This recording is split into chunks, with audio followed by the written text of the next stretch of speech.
Hey everyone, this is Tom Singer. Before we get started with today's episode, I want to inform you about a special offer that I have to join a brand new group called My Sales Call. If you work for a small business or if you're a solopreneur, having some people to talk about ideas and best practices and to have a focus and accountability around sales is so important. It's so easy to get caught up in the busy work that we don't do what we need to do to drive the sales in our business. So I have started a weekly call where people can get together and share ideas around sales and then make a commitment to the group of what they're going to accomplish for the next week. It's just like if you work for a big company, your sales manager would have a weekly sales call. This is your sales call. Go to mysalescall.com to find out more and sign up today. Welcome to the Cool Things Entrepreneurs Do podcast with your host, Tom Singer. In each episode, we explore the interesting lives of business leaders, entrepreneurs, solopreneurs, and others who have a healthy dose of the entrepreneurial spirit. It is time to explore something cool. Now, here is your host, Tom Singer. Hey there, and welcome to another episode of Cool Things Entrepreneurs Do. Thank you so much for pulling your chair up to my virtual Cool Kids table. Started this podcast 5.5 years ago so that I personally could have access to some really smart people who are doing cool things. And we've never stopped. Over 550 episodes later, we're still going strong. And I always look forward to bringing you interesting people. And today is one of those. I met our guest just a couple of days ago. You know, this is being recorded in the early phases of the whole quarantine around coronavirus. And I belong to a group of speakers and coaches and consultants. And somebody posted a thing saying, hey, if anybody wants to talk, this is what I do. I help people unpack ideas. And I have been practicing since the first week of quarantine, my idea that I talk to one smart person every single day, because I'm not going to find the answers to this new world all by myself. And I'm not kidding myself that there's some changes and some shifting and some ideas needed to be able to keep moving forward. And so I was introduced to her through that offer. I took her up on it and we laughed for the entire half-hour call that we had. And at the end of the call, I said, this has to be an episode of Cool Things Entrepreneurs Do. So Karen Wright is an executive coach who, what she does is she helps build better bosses. Now, a lot of you who listen to the show, you want to leave your corporate job because your boss sucks. They should hire her because if they worked with her, you'd want to stay forever because they wouldn't suck. But not all of your bosses will find their way to Karen. So some of you will want to jump out on your own. And so she runs an executive coaching company. We'll talk a little bit about what that means. She's also a Canadian, which if you want to just be stereotypical, and I'll tell you what, we live in a world where you shouldn't be stereotypical, but Canadians are all nice, and she has advanced this stereotype to a brand new level. So Karen Wright, welcome to Cool Things Entrepreneurs Do. Thank you so much. I'm delighted to be here. Thank you. Thank you for coming. So I don't read the bios that like your fancy PR people send me. So I need you to go back a little bit. Tell us about the early days of your career, how it progressed, and what led you to launch out on your own to start Parachute Executive Coaching. That is your company. How'd you get there? That is my company. So I think it's worthwhile noting that I grew up in a family of entrepreneurs. My father had a hardware store and a bike shop. My mother had a little retail store. Nobody worked in big companies and had big corporate jobs. And so that was just not, that was not the frame that I had. I graduated university, went to business school. And when you graduate from business school, you get a big corporate job. That's just what happens. And the people, right? And the people who don't are kind of weird. Yeah, well, especially back then, because if you went to business school and wanted to become an entrepreneur, they looked at you like, what? We don't know what that is. Nowadays, people go to business school to do their own thing, but not in our day. Business schools try to teach entrepreneurship, which is a whole other conversation. but at the time, when you went to business school and you got an MBA, you got a big corporate job. So I went and got a big corporate job. And from the beginning, it felt odd. I'm not going to lie. I was in consumer packaged goods marketing. I worked on, at one point, somebody characterized my CPG career as being a specialist in the grazing habits of the North American male, in that I worked on chocolate bars, chewing gum, chips, and beer. But that sounds like my diet. It's you and lots of other people, which kept us in business a really long time. So I got this big corporate job and I had this fantastic corporate career. And, the fact that it was unfamiliar notwithstanding, I liked it. And I was working for Frito-Lay at this awesome company. Sure. Awesome company. And I loved what I was doing. And the particular thing I was interested in with Frito-Lay was that they had this whole international division. And so right from the beginning, I just said, I want to move internationally. And so Frito-Lay came to me at one point and they said, great, we're going to move you internationally. And I said, super, where am I going? Envisioning Paris or Johannesburg or Tokyo or something. And they said, Dallas, Texas. And I realize Canada is its own country, but going to the United States, that's like, if you live in Toronto, that's like a Saturday afternoon. That's not an international job change. Right, exactly. And so it was explained to me that in order to move into the international organization, I needed to do some time in head office and build my reputation and build all the right relationships. And that all sounded perfectly logical. And for the person from the smaller country and the smaller, regional business unit, Frito-Lay Dallas, Texas was a giant machine. And I very quickly got lost. I had 4 bosses in 8 months, nobody guiding me, no one shepherding my career, no clear mandate. And it just very quickly became evident that it wasn't working out. So while I loved my marketing career and loved working for Frito-Lay, I just got to this inflection point where I had to make a decision. And to their credit, they offered to move me back to Canada. But at that point, the big jobs were taken. And I felt like I'd sort of outgrown that and had done that. So I chose to resign. And I moved back home, and there was this giant gaping hole where my career used to be. And I couldn't think of another company that would be as interesting or fit as well as that one. And or supply you with all the free Fritos you could eat. Yeah, well, or Cool Ranch Doritos, whatever your pleasure is. Many perks, many benefits. And I just, couldn't envision another company that would feel like that it was as good a fit as that one. And I started looking for other ideas. And right at that moment in time, this new thing called coaching started bubbling up.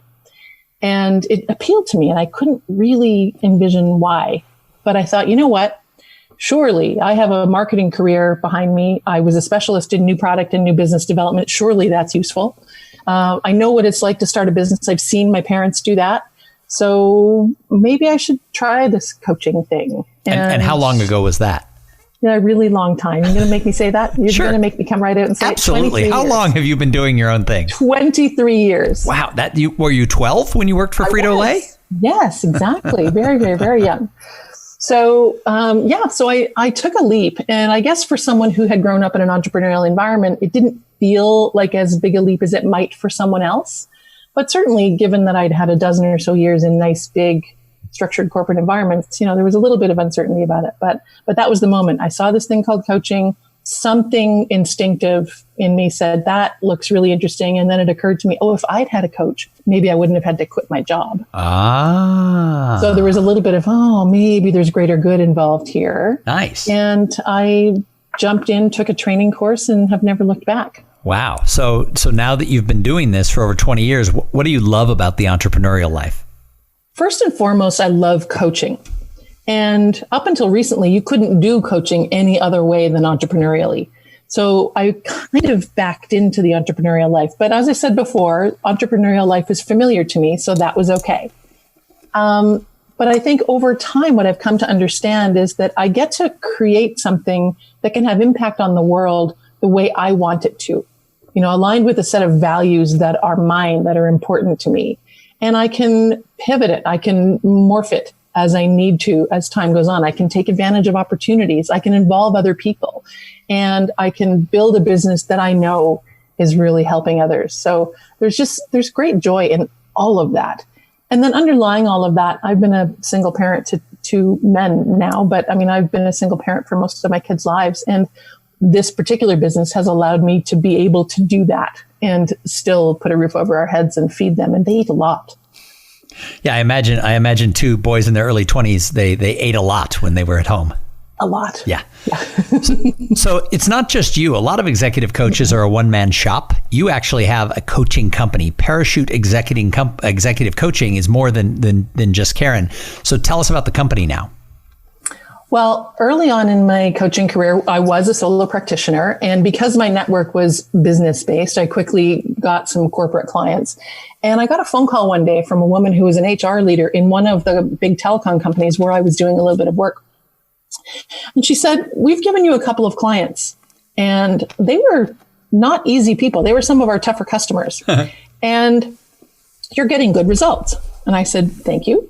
And she said, "Well, you're getting better results than the other coaches we have working in here. So we have an idea." And I said, "What's that?" And she said, "Well, if you could go get some more coaches and teach them to coach the way you coach, we'd like to give you more business." Wow. That's freaking awesome. I know. I said, "Okay." Yeah. My answer to questions like that are yes. Yes, exactly. And so, but what that forced me to do was to figure out why what I was doing was different and how to find the people that were likely to do this work the way I was doing it. And so I was able to come up with some guidelines for finding these other coaches and bring them on board. And there were a few mistakes along the way, not going to lie. But that was really the doorway. That was the impetus to creating the associate-based business. So right then and there, I brought on, I think, 3 associates, and they got very busy very quickly. And then over time, we've just grown. And so now I've got about a dozen people that I keep quite busy, and then a network of people I tap as the need arises. See, that's awesome. I know I've done a little bit of coaching. Usually it's people who call me and they're like, "I need to work with you." And I try to talk them out of it and send them to my other friends who do that for a living. And they're like, "Nope, Thank you. We'd like to work with you." And I like doing it, but to really do it as your full-time job, you have to be really organized because you're doing back-to-back. You have to be able to shift gears. I tend to not like to work with one or more people that I'm responsible at a time. I don't think I could have parented like 10 kids like my grandparents. 2 kids were great. They were very different. I was able to keep them in line, but the 3rd kid could have changed everything. I don't know. So for people like you who have a full schedule of people you coach, and then managing people who will go out and do that under your umbrella, meaning they have to match your standards and all that, you must have a lot of balls in the air all the time. The parenting thing someone once described to me as the difference between a man-to-man and a zone defense. And so if you morph that into the business environment, I have a spectacular virtual assistant. I have a great accountant. I have good software and, plans and things that help me kind of manage the admin side of things. But I have a team of coaches who are incredibly mature, incredibly good at what they do, and just grateful that I hand them business. So from a management perspective, they don't require a ton of sort of day-to-day hand-holding. And that for any solopreneur, and a lot of coaches are that. And the hardest part is getting the business. I mean, I've made my living for 11 years as a speaker and a master of ceremonies at conferences, inside companies and for associations. And I always tell people I'm a salesperson first. And so for a lot of coaches, I know that's the problem. They have great minds. They can see things for people, but it's how do you drum up the business? And so having someone like you who's drumming up the business and giving it to them, they must be very grateful if they're smart. They are very grateful, and they are that smart. And you're right. Coaching is a business that is populated with people who love to help and really don't like to market or sell. And so thankfully, that's where the consumer packaged goods background, I've got a degree in marketing and a dozen years being a professional marketer. So I like to say when I came into coaching, I was at the right place at the right time with the absolutely right skill set. Nice. So I assume that you have coached a bunch of people in their careers who have decided either then or later to go start their own thing, whatever that is, to go their own direction. So the people who listen to the show, for the most part, are either newer entrepreneurs or they're people who have a job who think, I want to do what she or he are doing. I want to carve my own path. So what advice do you have for people who want to go their own way entrepreneurially? First and foremost, to never, ever, ever do it for the money, because that may be an offshoot of what you do, but you can't be guaranteed that. And if you don't love what you're doing, you'll never make money at it. God, that is such good advice. I mean, in this day of coronavirus, I know a few people who are wealthy enough that they can, but because people can't meet their fees and this and that, they're like, yeah, I'm not lowering my fee. I'm not doing it. My take has been, I'll speak for $1.95 and a chicken dinner, even if it's sitting in my office talking into a microphone. I love what I do, and I would do it if I won the lottery tomorrow. I would speak for 100 nonprofits a year, for free if I didn't need money. So I think you're right. You can't do it for the money. And the other thing is the money can dry up. My business evaporated for the short term when we went to quarantine and live meetings stopped. And you have to be ready for that if you're an entrepreneur, because there's nobody helping you.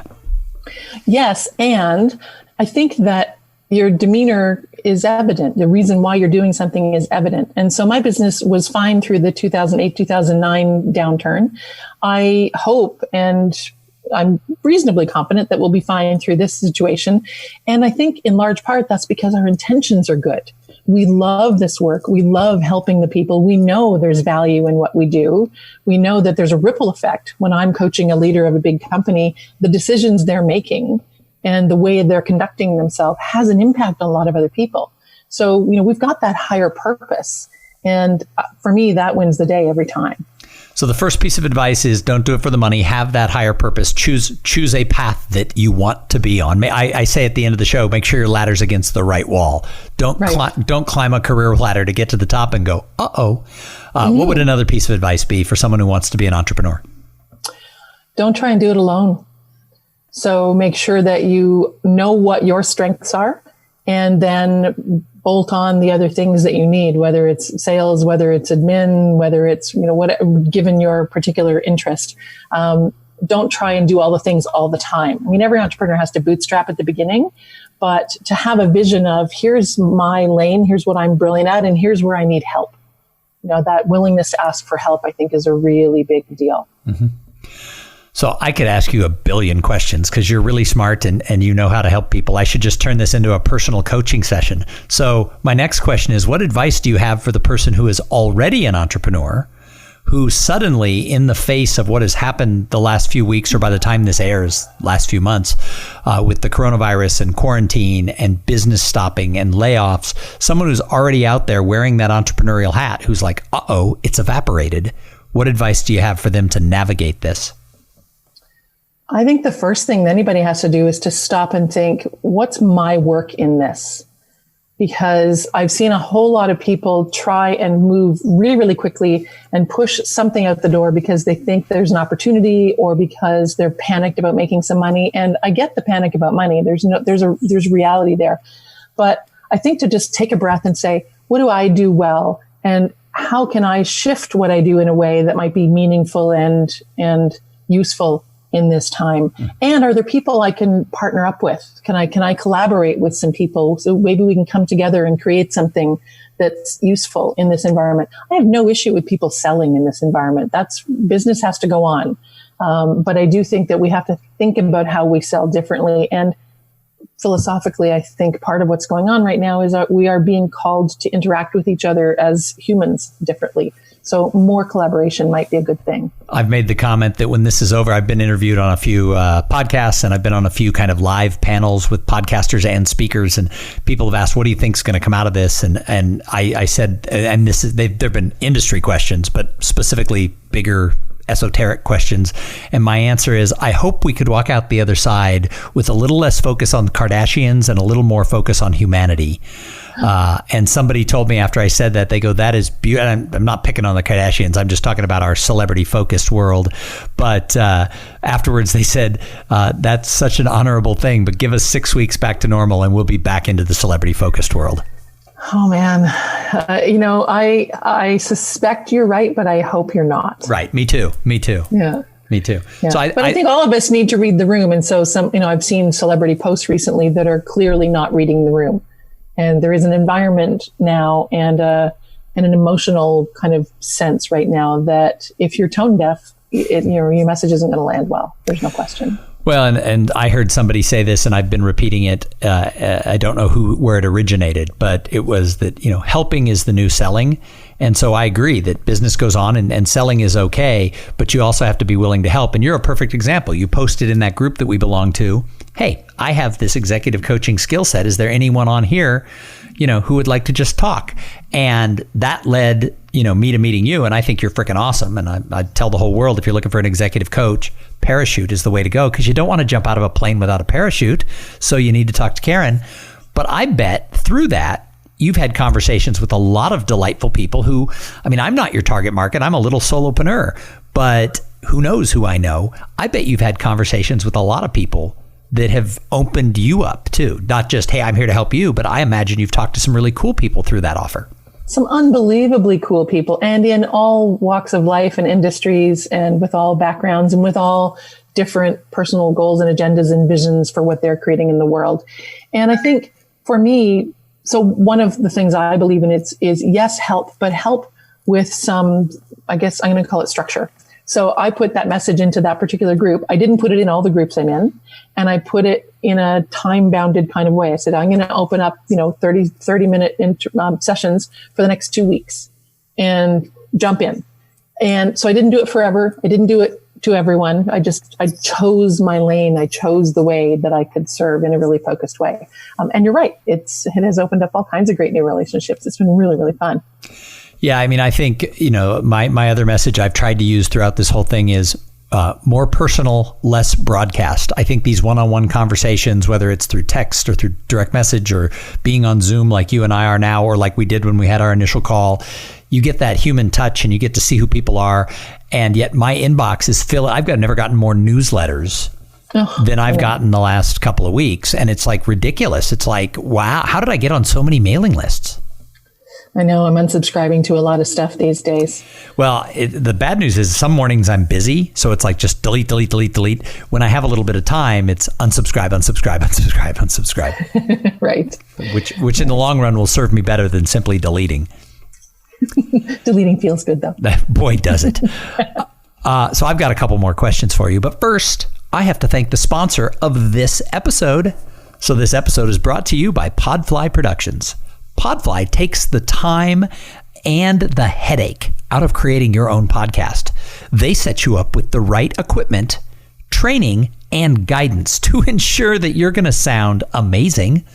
Podfly does all the heavy lifting and that pesky technical work so that you can focus on creating great content, growing your audience, and interviewing really cool people like Karen Wright. Hey, if you want to start a podcast, and I know it, that some of you do, jump over to podfly.net/coolthings and check out the offer that they have for the listeners of this show. And I do say it sometimes, in all my years of business and every career I've had, they're the best vendor I've ever worked with. So love Podfly. So Karen, I call the show Cool Things Entrepreneurs Do.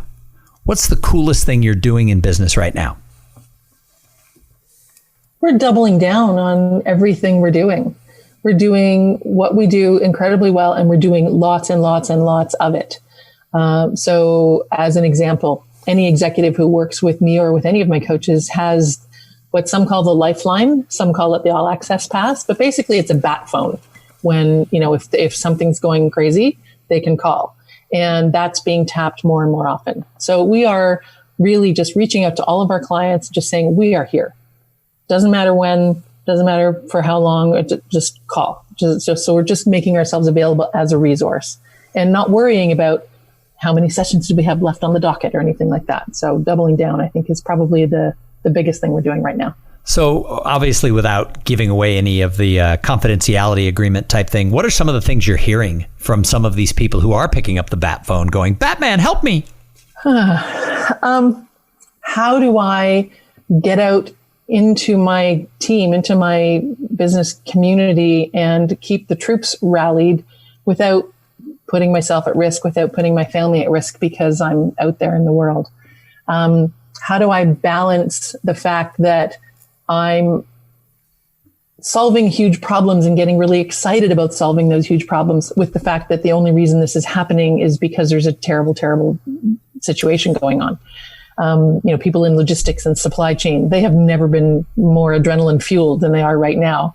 And they're solving big problems. And on one level, they're enjoying it. But on the other level, it's like, but we shouldn't have to be doing this, right? I talked to a person who she's an executive consultant. I mean, she does large consulting projects, but she also teaches people how to create sort of online content. And she goes, I'm almost embarrassed to say this. She goes, I'm really busy, both sides of her business, but the online, creating online content, everybody wants to create a course and do stuff like that. And so, you know, her online, she does live seminars. She's moved them online. They're all full. And she goes, you know, I'm almost embarrassed. My business is way up. I have another friend who speaks on like, how do you deal with chaos?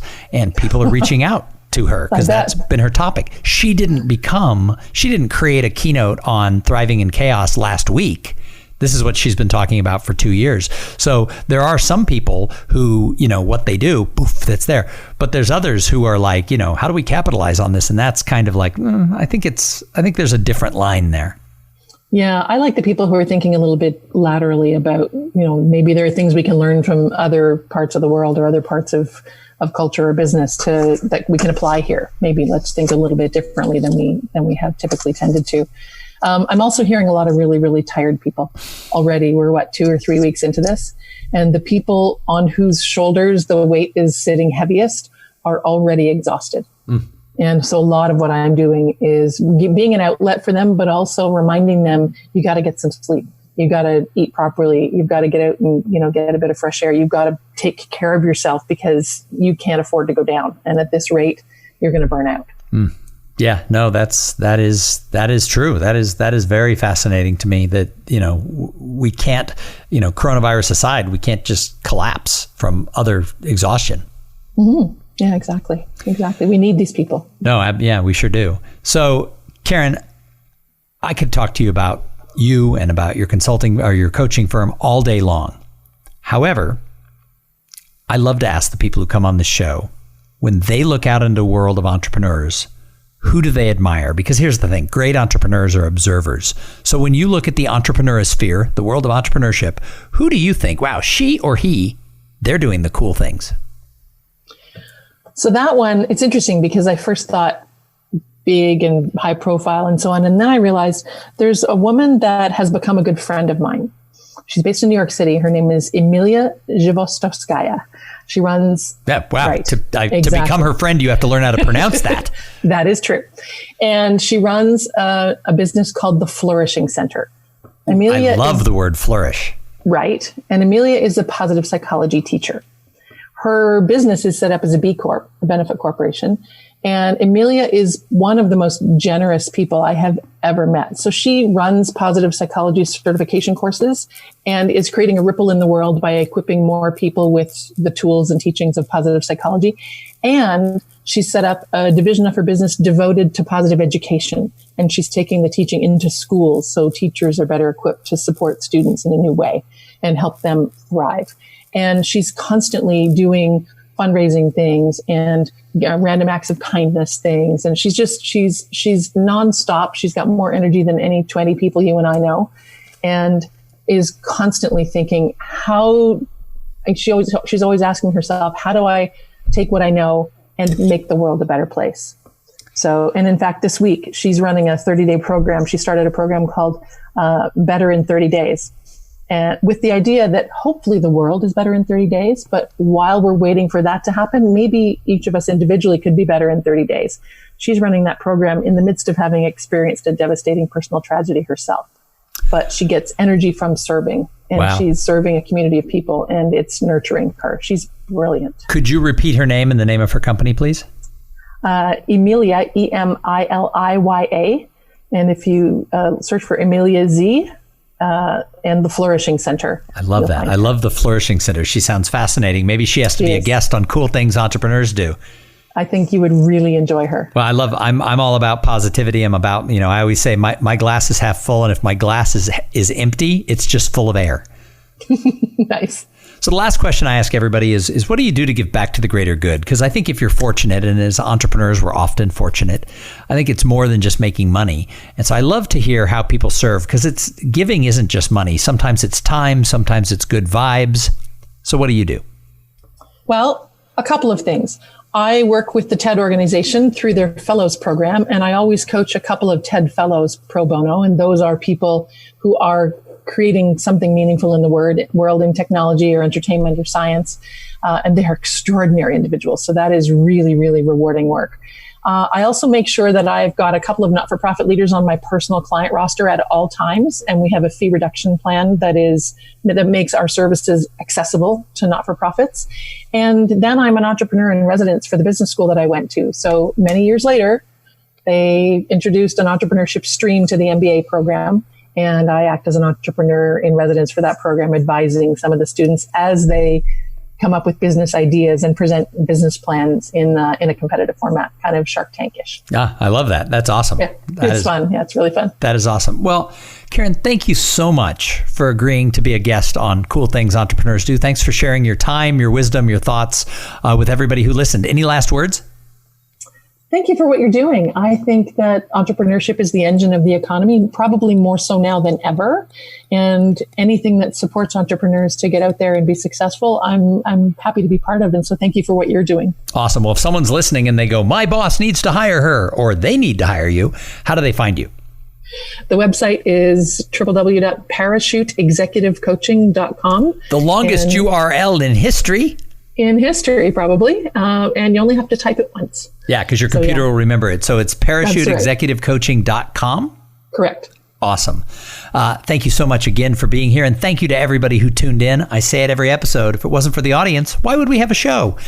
The idea behind it is to get people like Karen to come and share their thoughts, their ideas, their nuggets, their theories. We pick up the little pieces that work for us, run with them in our own businesses.